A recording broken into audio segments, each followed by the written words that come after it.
NEP പ്രകാരം പെൺകുട്ടികൾക്കും ട്രാൻസ്ജെൻഡേഴ്സിനും അവർക്കായിട്ട് പ്രത്യേകിച്ചിട്ടൊരു fund രൂപീകരിക്കപ്പെടുന്നു എന്ന് പറയുന്നു.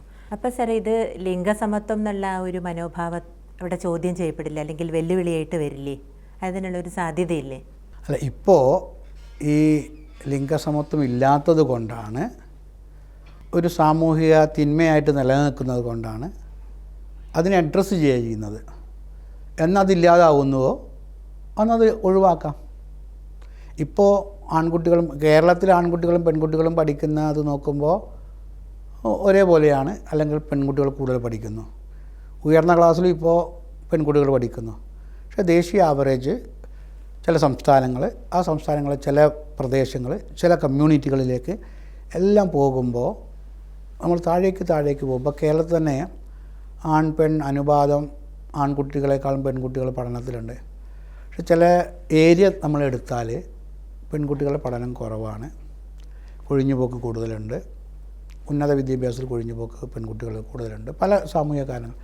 ഇതെല്ലാം കണക്കിലെടുത്തിട്ടാണ് അവിടെയാണ് ഇത് കൊടുക്കുക, ഒന്നായിട്ട് പണം കൊടുക്കുക. അപ്പോൾ ആ ഒരു ജില്ല, ഈ ജില്ലയിലാണ് ആൺകുട്ടി പെൺകുട്ടി ഇതിലുള്ള അന്തരമുണ്ട്, അല്ലെങ്കിൽ ഇന്ന പ്രദേശത്ത് ഇന്ന കമ്മ്യൂണിറ്റിയിലെ കുട്ടികൾ അവരുടെ ചില സാമൂഹിക കാരണത്താൽ, വിശ്വാസങ്ങൾ കാരണം പഠനം നിർത്തുന്നു. അങ്ങനെ പല കാര്യം ഉണ്ടാവും. അപ്പോൾ അതിനാണ് പ്രത്യേകം. അത് ടോട്ടൽ ഭാരതത്തിൽ നോക്കുമ്പോൾ പെൺകുട്ടികൾ താഴെയാണ്. ട്രാൻസ്ജെൻഡേഴ്സ് സ്കൂളിലേക്ക് വരുന്നത് വളരെ, ഇപ്പോൾ അത് ഗോപ്യമായിട്ടാണ് വരുന്നത്. കുറേ കുട്ടികളൊക്കെ വരുന്നുണ്ടെങ്കിലും സമൂഹം പൂർണ്ണമായിട്ടും അംഗീകരിക്കുന്നില്ല. അപ്പോൾ അതൊക്കെ പരിഹരിക്കേണ്ടതുണ്ട്, അവരെ പ്രോത്സാഹനം നൽകേണ്ടതുണ്ടാവും. ഇപ്പോഴൊരു മോശമായ കണ്ണിലൂടെയാണ് സമൂഹം കാണുന്നത്. അതെല്ലാം മാറ്റിയെടുക്കാൻ വേണ്ടിയുള്ള പ്രത്യേക ഇതാണ്. അതൊക്കെ എന്ന് മാറുന്നു, സമൂഹം എന്ന് ഒരേപോലെ ആകുന്നു, ഒരേപോലെ ചിന്തിക്കുന്നു, അപ്പം ഒഴിവാക്കാം. ഇപ്പോൾ ആവശ്യമാണ്. ഈ ശാസ്ത്ര സാങ്കേതിക വിഷയങ്ങൾ പ്രാദേശിക ഭാഷകളിൽ, ഇപ്പം ഏതാണ് ഒരു ഭാഷ കൂടാതെ 2 പ്രാദേശിക ഭാഷ എന്ന് പറയുന്നുണ്ടല്ലോ. അപ്പോൾ ഈ പ്രാദേശിക ഭാഷകളിൽ ഇതൊക്കെ പഠിക്കുക എന്ന് പറയുമ്പം തൊഴിൽ മേഖലകളിലേക്ക് വരുന്ന നമ്മുടെ കുട്ടികൾ ആ ഒരു നിലവാരത്തിലേക്ക് ഉയർത്തപ്പെടുമോ?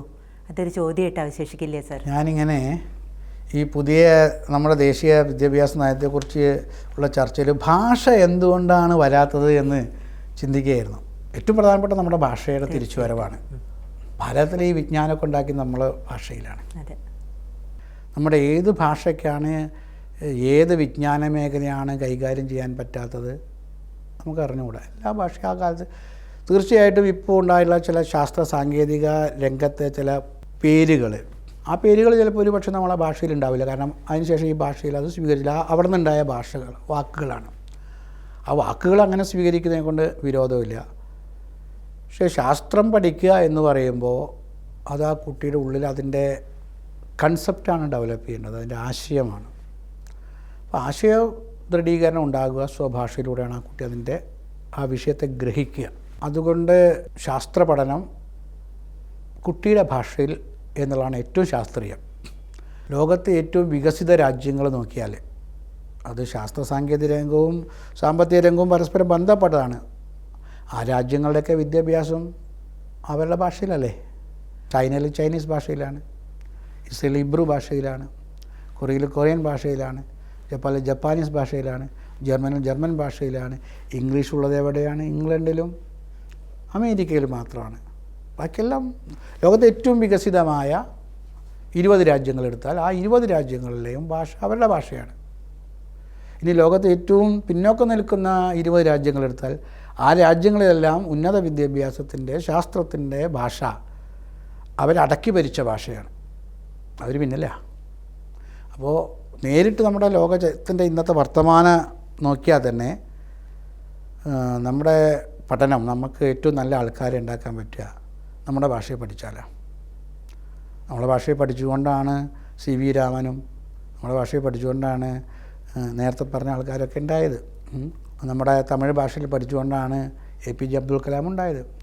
ഭാരതത്തിലെ പ്രത്യേകത എന്ന് പറഞ്ഞാൽ, ഭാരതത്തിലെ ഭാരതീയനൊക്കെ ഒരു ഭാഷ, മാതൃഭാഷ ഉള്ളപ്പോൾ തന്നെ എല്ലാ ഭാരതീയർക്കും ഒന്നിൽ കൂടുതൽ ഭാഷ അറിയാം.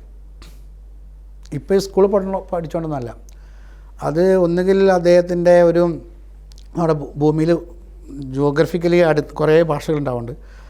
സമീപ പ്രദേശ ഭാഷ കൂടി അറിയും. നമ്മൾ കാസർഗോഡേക്ക് പോയാൽ 6-7 ഭാഷ അറിയുന്നതാണ്. അതുകൊണ്ട് സപ്ത ഭാഷാ സംഗമ ഭൂമി എന്നൊക്കെയാണ് കാസർഗോഡിനെ പറയാം. പല ഭാഷകൾ അവർ അറിയാം. ഭാഷ ബഹുഭാഷാ പാണ്ഡിത്യം ഭാരതത്തിലെ ഒരു ഇന്നത്തെ ഒരു ശക്തിയായിരുന്നു. അത് ഇനിയും അങ്ങനെ ആക്കിയാൽ കൂടുതലുണ്ടാവും. അല്ലാതെ ഒപ്പം തന്നെ ഒരു മാനക ഭാഷയും നമുക്കുണ്ടായിരുന്നു. സംസ്കൃതം മാനക ഭാഷയായിട്ട് നിലനിന്നിരുന്നു. പ്രാദേശിക ഭാഷയ്ക്ക് ഊന്നൽ കൊടുത്തു എന്ന് വിചാരിച്ചു. പ്രാദേശിക ഭാഷയുള്ള പ്രയോഗം തെറ്റാ. നമ്മുടെ ഭാഷ ഇപ്പോൾ മലയാളം പ്രാദേശിക ഭാഷയാവുന്നത് മലയാളി ഇവിടെ മാത്രം നിൽക്കുമ്പോൾ, മലയാളി അമേരിക്കയിലില്ലേ? മലയാളം ഇല്ലാത്ത ചന്ദ്രനും കൂടി മലയാളം. അപ്പോൾ മലയാളികളോടൊക്കെ മലയാള ഭാഷയുണ്ട്. അപ്പോൾ മലയാളം വിശ്വഭാഷയാണ്. മലയാള സാഹിത്യത്തിന് വിശ്വഖാതിയുണ്ട്, എല്ലാ ഭാഷയ്ക്കും ഉണ്ട്. അപ്പോൾ നമ്മുടെ ഭാഷയെക്കുറിച്ചുള്ള കുറേ കാഴ്ചപ്പാടിലാക്കിയിട്ടുണ്ട്. ഇംഗ്ലീഷുകാർ വർണ്ണാങ്കുലർ ലാംഗ്വേജ് എന്ന് പറഞ്ഞു, മോശം ലാംഗ്വേജ്, അപരിഷ്കൃത ലാംഗ്വേജ്. പിന്നെ പറഞ്ഞു പ്രാദേശിക ഭാഷ, രാഷ്ട്രഭാഷ.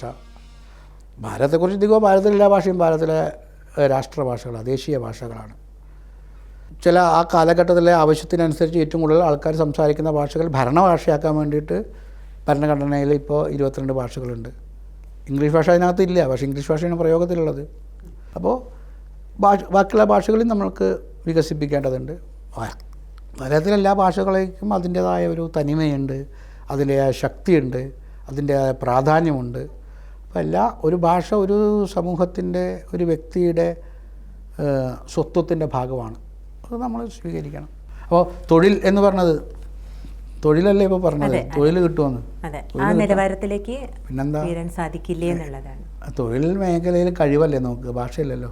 നമ്മൾ ഇപ്പോൾ കേരളത്തിലും അല്ലെങ്കിൽ ഭാരതത്തിലും ഇപ്പോൾ ഉണ്ടായിട്ടുള്ള ഒരു തെറ്റിദ്ധാരണയാണ് ഈ ഇൻ്റർവ്യൂവിൽ ഇംഗ്ലീഷിലൊരു ഇൻ്റർവ്യൂ ജയിക്കണം, അതുകൊണ്ട് ഇംഗ്ലീഷ് പ്രാവീണ്യം. കമ്പ്യൂട്ടർ എഞ്ചിനീയർക്ക് എന്ത് ഇംഗ്ലീഷ് പ്രാവീണ്യം ആവശ്യമുള്ളത്? ഡോക്ടർക്ക് ഇംഗ്ലീഷാണ് ആവശ്യം. ഡോക്ടർക്ക് സർജനാണെങ്കിൽ സർജറി ചെയ്യാനുള്ള കഴിവ് വേണം. അയാൾ മെഡിക്കൽ ഭാഗമാണ് നോക്കുന്നതെങ്കിൽ രോഗം നിർണ്ണയിക്കാനുള്ള കഴിവ് വേണം. അയാൾ എങ്ങനെ രോഗം നിർണ്ണയിക്കുക? ഇംഗ്ലീഷ് ഭാഷ ഉപയോഗിച്ച് അയാളുടെ ചിന്ത, ബുദ്ധി ഉപയോഗിക്കുന്ന അയാളുടെ സ്വന്തം ഭാഷയിലായിരിക്കും അയാൾ ചിന്തിക്കുക. ഏറ്റവും കൂടുതൽ രോഗികളോട് സംസാരിക്കുക ഏത് ഭാഷയിലായിരിക്കും ഡോക്ടർ? അയാളോട് ചോദിച്ച് മനസ്സിലാകണ്ടേ? എന്നിട്ട് ഇതിന് ഇൻ്റർപ്രറ്റ് ചെയ്യാൻ അറിയണം അയാൾക്ക്. മോഡേൺ ഡയഗ്നോസ്റ്റിക് റിസൾട്ടുകളെ ഇൻ്റർപ്രറ്റ് ചെയ്യാൻ അറിയണം. അതിനൊക്കെ പക്ഷേ അയാൾക്ക് അടിസ്ഥാനപരമായിട്ട് ഇതിനെക്കുറിച്ച് ചിന്തിക്കുക അയാളുടെ ഭാഷയിലായിരിക്കും. സ്വപ്നം കാണുന്ന ഭാഷയിൽ തന്നെയാണ്. നമ്മളെ കേരളത്തിലെ ഏറ്റവും നല്ല ഡോക്ടർമാരെ കൊടുത്തേക്ക് പണ്ട് അവരൊക്കെ എവിടെ പഠിച്ചത്? നമ്മുടെ ഇപ്പോൾ ISRO ചെയർമാനായി പിരിഞ്ഞ ആൾ, ഇപ്പോൾ ഉള്ള ISRO ചെയർമാൻ, ഇവരൊക്കെ ഏത് സ്കൂളിലാണ് പഠിച്ചത്? അല്ലേ? നമ്മുടെ മാതൃഭാഷ സ്കൂളിൽ. ഇപ്പോഴുള്ള ആൾ തമിഴ് സ്കൂളിൽ പഠിച്ചു, അതിന് മുമ്പത്തുള്ള ആൾ മലയാള സ്കൂളിൽ പഠിച്ചു, അതിൻ്റെ മുമ്പത്തുള്ള ആൾ നാരായണ സാറ് ഇരിങ്ങാലക്കുടയിലാണ് പഠിച്ചത്, നാഷണൽ സ്കൂളിലാണ് പഠിച്ചത്. അങ്ങനെ അവരൊക്കെ അവിടെ തന്നെ പഠിച്ചത്. അപ്പോൾ ഇതൊക്കെ നമ്മുടെ ഒരു ഇംഗ്ലീഷ് ഭ്രമം ഉണ്ടാക്കി. ലോകം മുഴുവൻ മാറുകയാണ്, കമ്പ്യൂട്ടർ യുഗം വരികയാണ്. കമ്പ്യൂട്ടറുടെ ഭാഷ ഇംഗ്ലീഷാണ്, ഇംഗ്ലീഷിൽ മാത്രമേ രക്ഷയുള്ളൂ. ഈ ലോകത്ത് കമ്പ്യൂട്ടറിലൂടെ വിജയിച്ചു വന്ന ഒരു രാജ്യത്തിൻ്റെ ഭാഷ ഇംഗ്ലീഷല്ല, നിർബന്ധിതമാവുന്നു. കമ്പ്യൂട്ടറിൻ്റെ ഭാഷ കണക്കാ, ബൈനറി മാത്തമാറ്റിക്സാണ്. അവിടെ അതിൽ നമ്മൾ ഏത് ഭാഷ, ഇപ്പോൾ ഒരു ഇംഗ്ലീഷ് ബേസ്ഡ് ഇതാണ്, പക്ഷേ ഇസ്രയേലുകാർ അവരുടെ ബേസിലല്ലേ ഉണ്ടാക്കുന്നത്.